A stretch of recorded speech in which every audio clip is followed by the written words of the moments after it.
Bermuda முக்கோணத்தின் மத்தியில் தற்போது ஆபத்தான தீவு ஒன்று உருவாகியுள்ளது அச்சத்தை ஏற்படுத்தியுள்ளதாக ஆராய்ச்சியாளர்கள் தெரிவிக்கின்றனர்.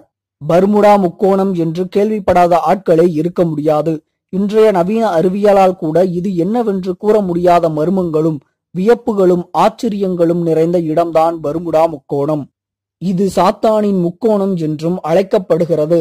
பிரான்ஸ் கடல் பகுதியில் புளோரிடா நீரிணைப்பு, பாகமாஸ் மற்றும் மொத்த கரிபியன் தீவுகளையும் உள்ளடக்கிய அட்லாண்டிக்கின் கிழக்கிலிருந்து ஒரு முக்கோண வடிவில் இருப்பதுதான் இந்த பர்முடா ட்ரையாங்கிள். இந்த பகுதியில் ஏராளமான விமானங்களும் கப்பல்களும் மிகவும் மர்மமான முறையில் மறைந்திருக்கின்றன.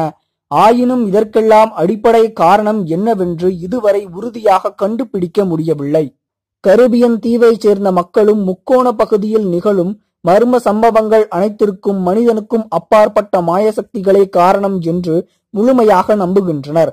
பர்முடா முக்கோணம் குறித்த திடுக்கிட வைக்கும் சுவாரஸ்ய தகவல்கள் அவ்வப்போது வெளிவந்த வண்ணம்தான் உள்ளன.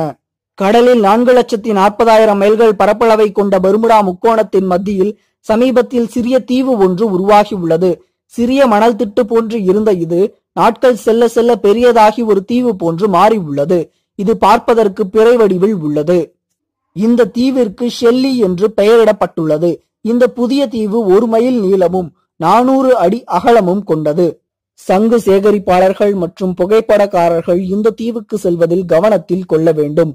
மேலும் பெரிய அளவிலான திமிங்கலங்களின் ஆதிக்கம் இருப்பதால் உள்ளூர்வாசிகள் கடலுக்கு செல்வதை தவிர்க்க வேண்டும். ஏற்கனவே ஆபத்தான நிலையில் இருக்கும் இந்த பர்முடா முக்கோணத்தின் மத்தியில் சிறிய தீவு வேறு உருவாகி இருப்பதால் எச்சரிக்கையோடு இருக்க வேண்டும் என ஆராய்ச்சியாளர்கள் தெரிவித்துள்ளனர். இது போன்ற செய்திகளை உடனுக்குடன் அறிய டாப் நியூஸ் சேனலை சப்ஸ்கிரைப் செய்யுங்கள். நன்றி, வணக்கம்.